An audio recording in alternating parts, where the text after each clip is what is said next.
Welcome back to another week of the Blog Boy Roundtable. Again, we've got a three-man weave going, but it's a different three this week. No Nathan or Stieg. You can thank Spectrum for no Nathan, and Stieg got engaged. So another big one. He only went 2-2 on his pick, his worst week, but I'm sure he's all right with it because he had some other good things happen. But he's still in the lead. Stieg is 9-3, and then Nick, Nathan, and I are both at 7-5. Vito had a rough last week, so he's currently 4-8. But these things turn around very quickly. So this week is probably one of the best weekends in a long time. I think it's like one of the, in terms of ranked matchups, top 25 matchups, one of the best ones in about a decade or more. So it should be a lot of fun. So we've actually going to pick some extra games this week, not just the 3 and off the board. We're going to go 4 and off the board, but we'll review last week. Tennessee, Florida. I was a coward. I took the coward's way out and picked the total. I went under 58.5, and that kind of hit. I thought if Florida had a chance to win, it would be lower scoring for Tennessee. That's what happened. Stieg also took Florida. We were the only two on that one. Vito was the only one to take Pitt, and it certainly seems like they're just, they've just totally gone in the tank. It's kind of shocking. I didn't expect that. I mean, Narduzzi is just he just did not like what he had with Pickett. I'm guessing this is Alex Kirshner over at SCD was like, that was way too successful. We got to go back the other direction. And I just kept thinking, like, the backyard brawl, they're going to come back. They're going to do this. I don't trust West Virginia and Neil Brown, and he might be saving himself. He's coming to life a little bit. I'm not saying both offenses look great or anything like that, but boy, does Pitt look terrible. For me, it was like backyard brawl. I'm just going to take the home underdog. If it was at Pitt, I probably would have taken Pitt. Like, it was just one of those games where you didn't really know what you're going to get, but Pitt certainly seems like they're in a downward trend. And then I had LSU minus 9.5. Mississippi State looked pretty bad. Nate had Army plus 8.5. I think they were outright winners, right? And TCU, and Nick had TCU minus 7.5. Stieg had Colorado, who we'll talk about a little bit later, minus 23.5. They did not cover, but they did end up coming back and winning, which a lot of people watched. Over 9 million views. Is it the best all time? I mean, he's a draw. He gets them in he got 9 million people, most of them on the East Coast at 1 a.m. to tune into a Colorado game. That would have been unfathomable a year ago. If Colorado hires him 2 years ago, is the or let's say Colorado, let's say this happens 3 years ago, is the Pac-12 still together? I'm not convinced he would be here 3 years later. Well, there's that, but if he's getting 9 million people, and it's just like the Pac-12, they could end up with 2 playoff teams. Is how good. I mean, they're going to end up playing each other, but they are probably got the best top of the conference in the country right now in terms of probably the top 5. And you got Dion as a draw. Some people are saying calling Washington the best, like secretly the best team in the country, which I believe. Like at this point, I mean, through the first couple of weeks, I wouldn't argue against that. They've been balling. They're crushing everyone. There's no close games. So Michael Penix Jr. is. I think I called him a dark horse Heisman candidate. Right now, he might be the front runner. He is just. He is just lethal. That offense is crazy. Kalen DeBoer has really put together a really good squad at Washington. And we'll see when they play USC in November, or I haven't looked at their schedule too much, but they look like the cream of the Pac-12 crop. And frankly, the Pac-12 looks incredible. And this is just the nature of college football now that conference will not be around next year. It's not. Because it's cycled. Happening? It's cyclical, but it's cycled a little bit back to some more power out west. And Kalen DeVore, I think, won the USF job when Jeff Scott got it, by the way. Or at least that was the name I heard from some connected people. So maybe Dion too. Who knows? Maybe he would have been talking about the renderings. Listen, I do. This is a little bit off top. I do think if USF hired Dion, they would have got a big boost in terms of a realignment. But they tried, so there's not much you can do when a guy says no. You can't. Yeah, there's only you can't. Hey, but Steph, did you just try asking harder? Did You simply tried just go asking tougher with a them? lot of money, and when they say Yes. no, it's I can get more money, and it'll be easier to do what I want to do. Not much else you can do, but All I want to add just at the end of that is awesome for Colorado State too. I mean, obviously the dirty hit on Travis Hunter. I don't know what was going on there, but Colorado State put up a great fight when 9 million people are watching you, and they're not supposed to be that good. Jay Norvell's comments beside, they came up and played, and that was a hell of a game, instant classic. yeah. I didn't stay up to watch it because I am not, I am not a young man anymore, and 2:30 in the morning is very, very late. But Yeah. what a banger that was for both programs, and it's just really great to see that there's really good football in Colorado. Yeah, I won my duel against NyQuil until the end of the game. There, that was a tough one, but man, that was a great game, and I think it's good to see Colorado kind of be able to come back and put it together. But one of the bigger stories from the weekend was the game that everybody missed. We all took Alabama minus 32 at USF. I didn't think USF would be able to score on them, so I thought 5 touchdowns, that'll be easy. Apparently, it's not. Now, Alabama, I think it certainly seems as if, and we'll start, we'll talk about their performance last week, and also they play at, or I believe it's Ole Miss is at Alabama. Alabama's a 7-point favorite with a 55.5 total for the over-under there. Alabama looked pretty bad against USF. Now, the USF defense did some stuff to make it tough, but how does that game, coupled with kind of, we said it was a sandwich spot between Texas and Ole Miss, and, you thought that maybe you'd catch them sleeping, but we all thought Alabama would cover that pretty easy. I heard from some other people that are pretty smart that thought it was going to be pretty easy too. What did you guys make of that? And what do you kind of make of that going forward in this next game? So it's been 3 days since the game. I am still sure that the USF defense was turnstiling Alabama offensive tackles the entire game. That is the damnedest thing I've probably ever seen from this program. That is the opposite of what I expected. Alabama, okay, so Jalen Milroe, he's going to start. But that whole quarterback situation is just so bizarre how it's played out. It certainly seems so. Saban was asked about the quarterbacks after the game, and we went into we made sure we got into Saban's post game because you got to see the GOAT in person, right? So we got in there. Nathan Bond of the Bay Area Examiner asked an excellent question, by the way.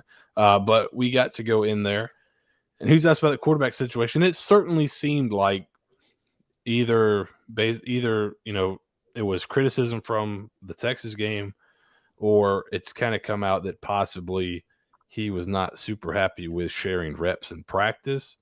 But it certainly seemed like Milroe was benched for the game. You could maybe say suspended, but he wasn't going to play because Saban said something to the effect of, it's really important how you respond to adversity when talking about the quarterback spot.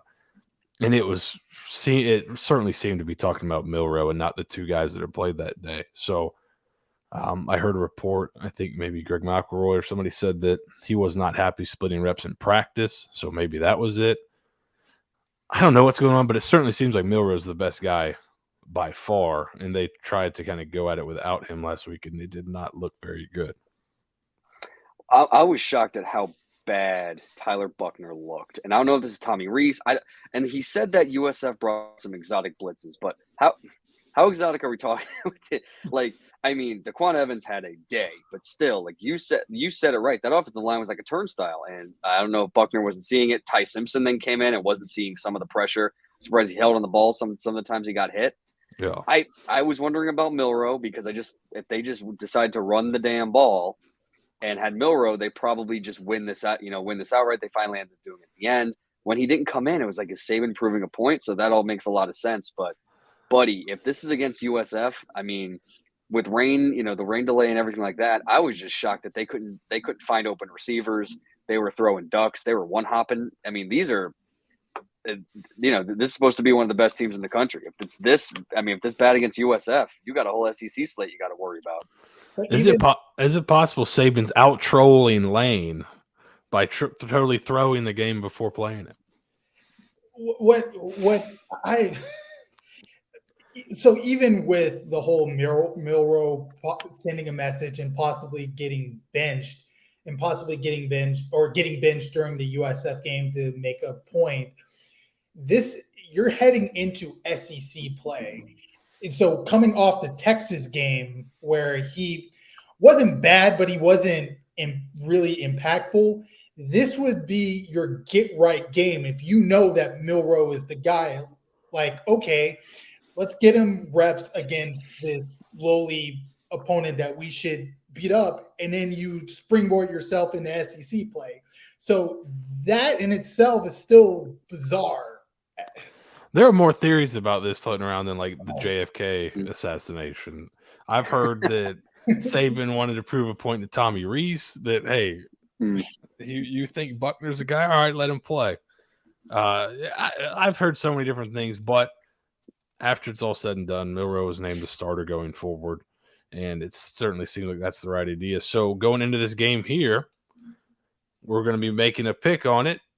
Nathan and Stieg both like Ole Miss, +7 on the road at Alabama. I'm going to go with Alabama. I'm taking Alabama in the 7, right? We had – now they ended up losing to Texas. I thought Texas had to play pretty well. If you go back and watch that game, it's not like Alabama made a ton of mistakes. Texas hit some shot plays down the field, schemed stuff up really well. Now Kiffin's a really good schemer as well, but they don't have the dudes that Texas has. And I think this Alabama team is going to be looking for a bounce back, kind of really from the last 2 weeks. I'm sure in that building it feels like they've lost back-to-back weeks. So I'm rolling with Saban. I'll take it I'll take the 7, the touchdown. Vito, what are you thinking on this one? So I want to kind of lean towards where you're going. This is still Tuscaloosa. This is still, you have to beat the crowd as well as the atmosphere and just Alabama as a whole, the elephant in the stadium, regardless how good the team is or what they're going to throw at you. That's still something you have to beat on an away game. I'm actually going to go ahead and do under 55.5. What I really think this ends up being is Alabama's defense is still really, really good. They were flying around even last week. They still are really, really good. I think Richard Johnson says Citrus Bowl defense good. So it's like the defense could carry this team as long as it can go. I'm not 100% certain. The 7 scares me a little bit because that's a lot of points. Who knows how this is going to go? I'm going to go under 55.5. I think this might be a bit of a struggle here, and I'm not entirely sure that Ole Miss is going to put up the points that you think they would, just because it's in Tuscaloosa. Yeah, their metrics aren't quite as crazy as you'd think they would be, and they're not running the ball as well. And Quinton Judkins has not had a spectacular year so far. Nick, I think you said you might have a total play in this game as well. Where are you leaning? I'm right there with Vito. I am staying the hell away from the spread, even after how bad Alabama looked. I still can't bring myself to. No, I can't do that. I still can't do it. I think this is going to be a defensive dominant game because Ole Miss's defense has improved this year over where they've been the last couple of years. I think that this is going to be a really defensive oriented matchup.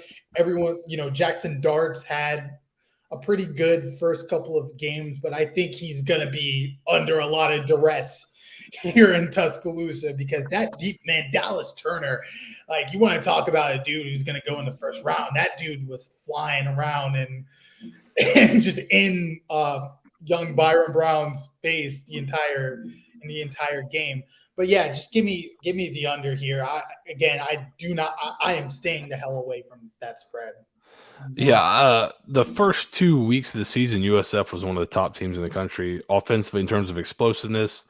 I wrote in a piece today for the Bayer Examiner Patreon that Alabama basically put them in a figure four the whole game and did not let go. Like the Alabama defense had them in a sleeper hold the entire game. They couldn't do anything. So, yeah, I think that's where if I was looking at the total, I'd definitely be leaning with you guys there. So let's get to another game this weekend that like 3 weeks ago was gigantic. One side hasn't kind of held up there into the bargain, but it's still a pretty big game.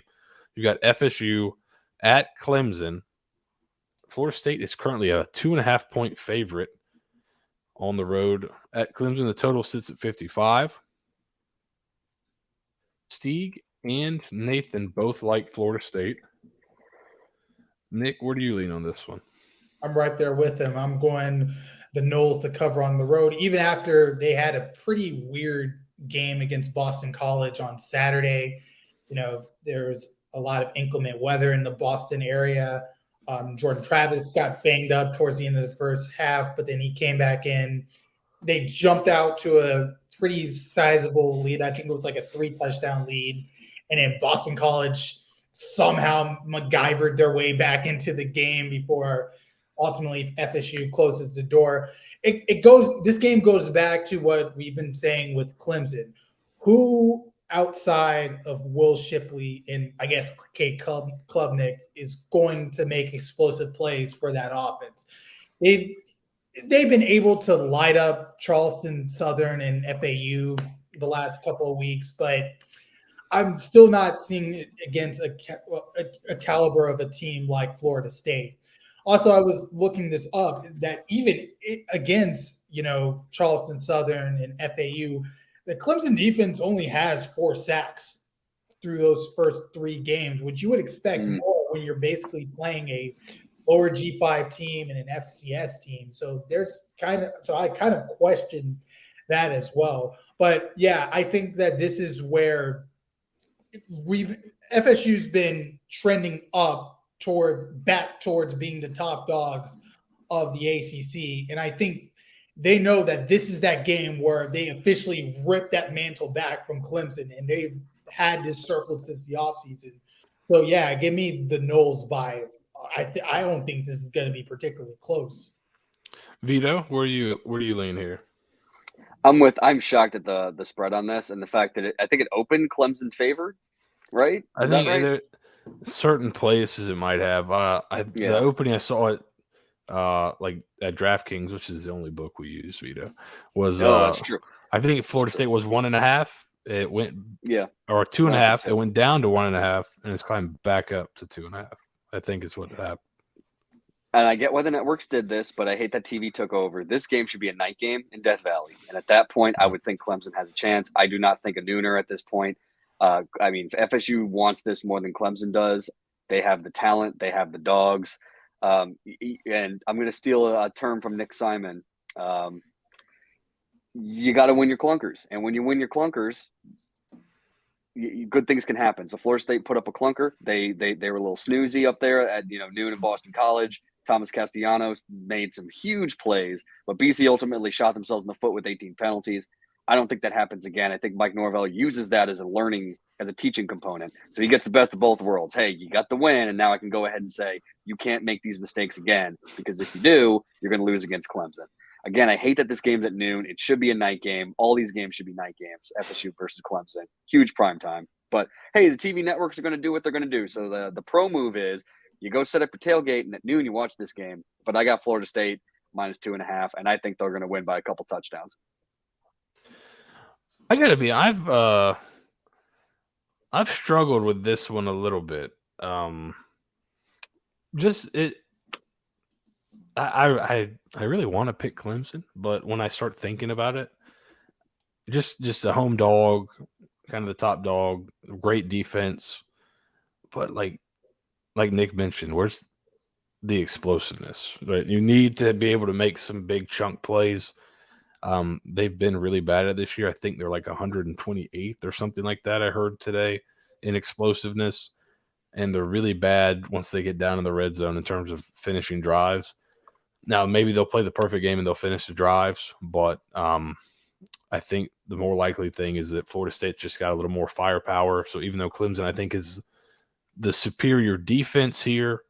I think Florida State's just got some weapons that'll make themselves tough to defend. So I'm going to go with you guys, and we're going to all be on Florida State. It should be interesting. I could see FSU breaking this thing open if Clemson cannot guard them, but there's a possibility of a rock fight, I think, here, and Clemson at home is pretty tough. So, but we're all on FSU, so we'll see how that goes. It could definitely be a changing of the guard there in the ACC, or I guess changing back. So, man, just one thing that I wanted to say. This is also a game of a coach who embraced the transfer portal versus a coach who does not want to embrace it. And I'm not saying that obviously this game matters in that sense, but it's just a very interesting tactic to see. Norvell hitting home runs every time he pulls in a transfer, and Dabo saying, "I don't do that. I want to coach my guys up." Well, it gets harder when you lose all your assistants. So you know what, Clemson would be Clemson would be really nice if they had Keon Coleman. Would be cool.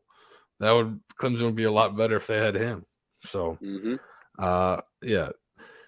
The next game is one that's probably going to pop the biggest rating, I guess, because you got the number one casuals team, and then another team that I think a lot of people would recognize the brand, Colorado at Oregon. Oregon is a 21-point favorite. 71.5 is the total here. We've actually got some dissent here. Nate is taking Colorado. I think he might be thinking of a backdoor cover. I don't know. Maybe he thinks the Buffs can play. Steve's got Oregon minus the 21. Vito, where are you on this one? Man, I'm going to get weird with this because there's a couple ways this game goes. 21 feels like a lot. Like, I get it. Oregon is super talented. Bo Nix is a Heisman contender. Their defense is solid. They have offensive weapons for days. But 21-3, I mean, I'm a believer in Deion. I'm not sure they'll win this game. It is at Autzen, which is a very tough place to play. But I'm going to go ahead and take the over. This is a lot of points, but I think this might be like 45-35 or something of that ilk. I'm not going to go ahead and commit to the cover, but I think this is going to be one of those that gets super pointsy, and a backdoor cover on that over 71.5 might happen because Deion Shedeur Sanders want to make sure that they don't just go silently in the night. So I'll go over 71.5, hoping for a really fun game. So we think Deion's going to keep going. If let's say it is out of hand, do we think he's going to keep gunning, or is he going to try to hold?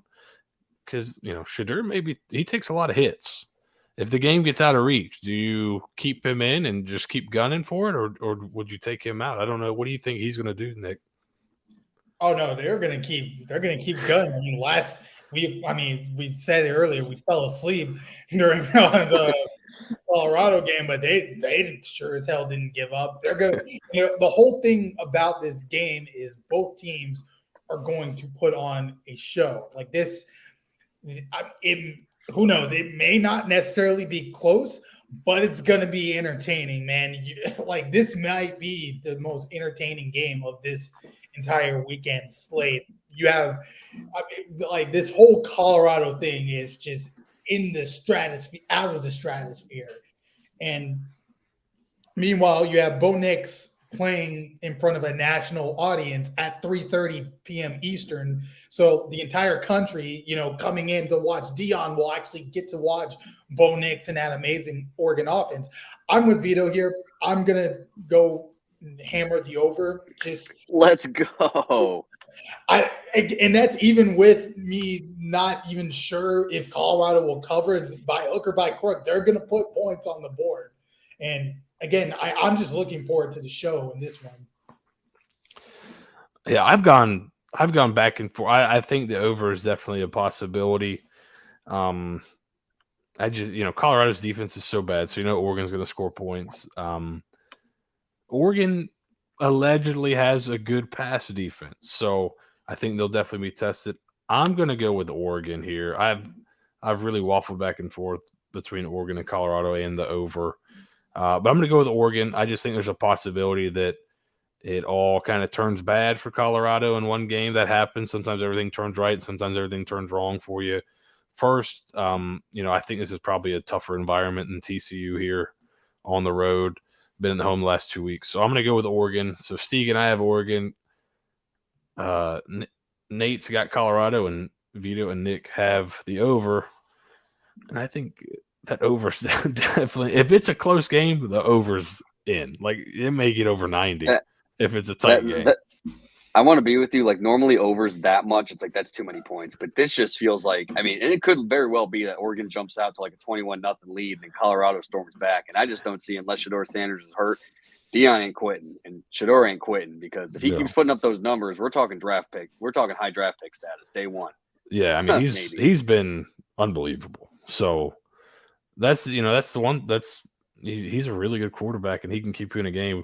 The back door seems wide open in this game, but I'm just going to kind of bet on maybe Lanning having their number for one day here. So let's get to the big night game here. You've got Ohio State as a 3-point favorite on the road at Notre Dame. Stieg likes Notre Dame, the home dog, +3. Nathan and I both like Ohio State -3. I got to have Notre Dame prove it to me against an elite team. So I'm going to roll with Ohio State.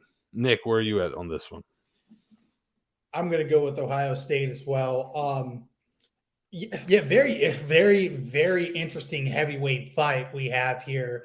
We've kind of been waiting for both of these teams to play comparable competition. Ohio State, they played a really good Western Kentucky team last week, and they vaporized them 63-10, which that's exactly what you want to see out of a team with college football playoff aspirations. And then meanwhile, Notre Dame, this is already Notre Dame's 5th game of the season, so they should be in a pretty good rhythm by now. And Sam Hartman's looked really good, through his first 4 games with the Irish. Both of these teams are top 5 SP+, so again, evenly matched, just from an advanced numbers standpoint. But what it comes down to with these kind of heavyweight fights is, particularly for this game, is one team has Marvin Harrison Jr., the other one doesn't. And I think that's the edge for Ohio State. So I'm going to stay with the Buckeyes. Vito, where are you at? Man, this is one of those where I look at my record and go, like, I can't make these fun picks the way that I want to, because I really want to try. To me, this is one of those like prove it moments. This is Notre Dame. Sam Hartman has been playing incredible. Can they finally figure it out and beat a top opponent here? They're at home. This seems like a really, really good opportunity for them and Coach Marcus Freeman. But, man, Nick said it right, man. One team's got Marvin Harrison Jr. and the other doesn't. And -3, yeah, I think that's really tiny. I think I got Ohio State all day here. I mean, they finally opened up the offense against Western Kentucky, and my dumbass picked Western Kentucky to cover because I thought that Austin Reed was going to put up some points. But the Ohio State defense has been really, really good all year. And if they continue to get better, this might be one of those sneaky games where Ohio State goes out to a 10 to 14 point lead, and they just Notre Dame can't quite crawl back. So we'll see. But I like Ohio State -3. I want to pick Notre Dame. It's just a fun prove it. But I need to make up some ground here, fellas. So Ohio State -3 for me. Yeah, first glance it's like, oh, Notre Dame 3. It was 3.5 point home dog. Yeah. Has Notre Dame? Do they have anybody as good as Malachi Corley at receiver? I don't see. That's my big concern with them. Who is their kind of explosive playmaker outside? I was going to Google Notre Dame tight ends just to see, because I think there's probably a tight end on there that'll do pretty well. But yeah, you're right. It's one of those things where there's some guys where you just who are the skill guys? And yeah, that's my big worry with them is do they have that guy that can get open for Hartman against better competition? So we'll find out. That'll be another fun one. So like I said, this is one of the best weeks we've had in a while in terms of ranked matchups. Now we go off the board here. I'll start with Nathan and Stieg. Stieg is rolling with your USF Bulls +2.5 at home against Rice. Looks like he thinks they can link 2 good performances together. We'll talk about that game more on Pod by the Bay, and we'll probably all have picks on that one as well. But Steve likes the Bulls. Nathan, speaking of Western Kentucky, they play Troy this week. Nathan likes them to win outright. They're a 3.5-point underdog right now. So Nathan likes Western Kentucky plus 3.5 against Troy. Okay. And this is more of a fade of one team than a big time support of the other. But I'm going to take North Carolina State minus 9.5 at Virginia. Virginia's really bad. I think North Carolina State's defense is decent. And then you got the Brennan Armstrong revenge factor. So give me North Carolina State minus 9.5 at Virginia. Virginia seems really bad. The other team that I was hoping to fade was Arizona State, but USC is like a 35-point favorite, so that one's not quite as that's a little bit tougher proposition. Vito, you said you had a sicko pick of the week here. I'm going absolute sicko mode here, fellas. You always try to look at, like, what are the marquee matchups? What are the ranked, unranked matchups? Who's going to do it? Well, I'm going to look out west. What's USC going to do? Well, let's see what Ohio State or Michigan are doing. You know what? Nope. I am going to Texas, and I'm going to take UNLV minus 2.5 over UTEP. Ooh. UNLV just came over a victory over Vanderbilt, 40-37. I don't care that it's Vandy. That's an SEC defense you just put 40 points on. Barry Odom has that team looking really good in their first year out in Vegas, and UNLV has a ton to prove if they want to go ahead and think about conference realignment. They put up 44 against Bryant. Yeah, they lost to Michigan, but it's Michigan, and who wins in the Big House? Not many teams. But after that spanking on Vanderbilt, I think in El Paso at 6 p.m. Pacific time, that's 8 p.m. Don't worry about the math there, fellas. Minus 2.5 UNLV. I think they're going to go ahead and win this one handily. And UTEP is not very good. Yeah, I like it. Our friend of the show, Ish, Bud Elliott, bet UTEP, and he said he's never doing it again. He thinks they might have quit on their coach. So, you don't want to hear that word. That's a good one. That's a good. I like it. All right, Nick. You get the last pick here this week. Where are you going? You can go anywhere in the country. Vito, I thought you were going to steal mine for a second because I'm also going to the Lone Star State, but the other side of the state from El Paso. I am going Sam Houston State plus 12.5 against Houston. Oh, that's brutal. Fading Houston for the second week in a row. Speaking of quitting on their coach. Yes. So Sam Houston, this is their third game in FBS. They've been salty the first two games. Offense non-existent. They'll figure that out. But defense, they're ranked 46th in SP Plus on defense. So held BYU to 14 points. Held what should be a pretty good Air Force team to 13 points. This is an incredible opportunity for them to kind of showcase themselves again, on the FBS level against now a Big 12 opponent. Meanwhile, this Houston team, they may already be in 1-2-3 Cancun territory with Dana Holgerson, and this might be the worst team in the Big 12 this year.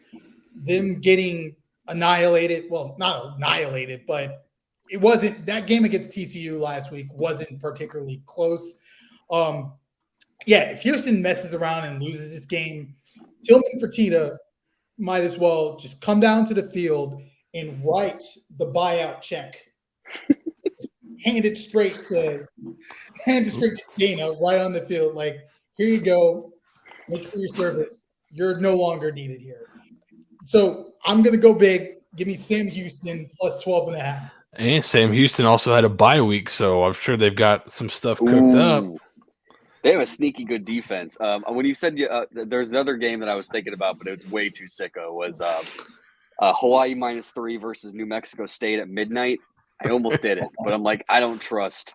New Mexico State. Why? Can you imagine? You're going to Hawaii. Yay. To play in a high school stadium. Yay.